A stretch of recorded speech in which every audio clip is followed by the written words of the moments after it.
په دې باندې بعضې کسانو دا قول کړی دی چې الصلاة خیر من النوم د دې ایجاد حضرت عمر صاحب کړی دی. مونږ وایو نه، دا د حضرت عمر رضی الله تعالی عنه مخکې په اذان کې وو، رسول الله مبارک په دور کې دا کلمات د سحر په اذان کې وو. حضرت عمر رضی الله تعالی عنه په خپل دور کې د دې حکم وکړ، فامره عمر ان یجعلها فی نداء الصبح. د دې نه موږ دوه جواب وکړو. یو جواب ته موږ ادا کوو چې یا حضرت عمر رضی الله تعالی عنه په زمانه کې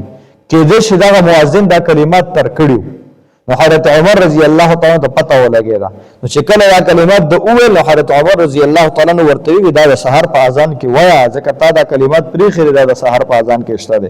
او دویمه مونږ وایو چې حضرت عمر رضی الله تعالی عنه د مؤذن به دا کلمات ویل،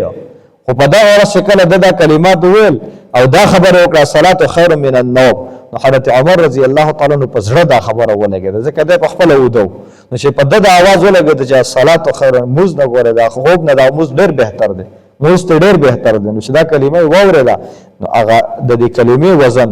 او د دې کلمې هغه حجم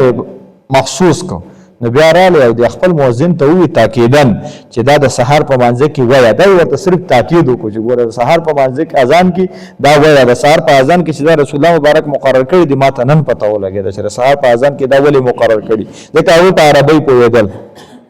وعن عبد الرحمن بن سعد بن عمار بن سعد مؤذن رسول الله صلی الله علیه وسلم، مونږ خلک ورته د سحر نه وی ټپوئ که نه، د سحر په اذان کې خو نوې ټپه نه نور شو، دا د سحر اذان نوې ټپه ده، ځکه په نورو اذانونو کې نه وي، عام طور خلک ودی، نو کله نه کله دا واوري، نو بیا وایي د سحر په اذان کې دا نوې ټپه ده. صحابه کرام به په دې پوهېدل.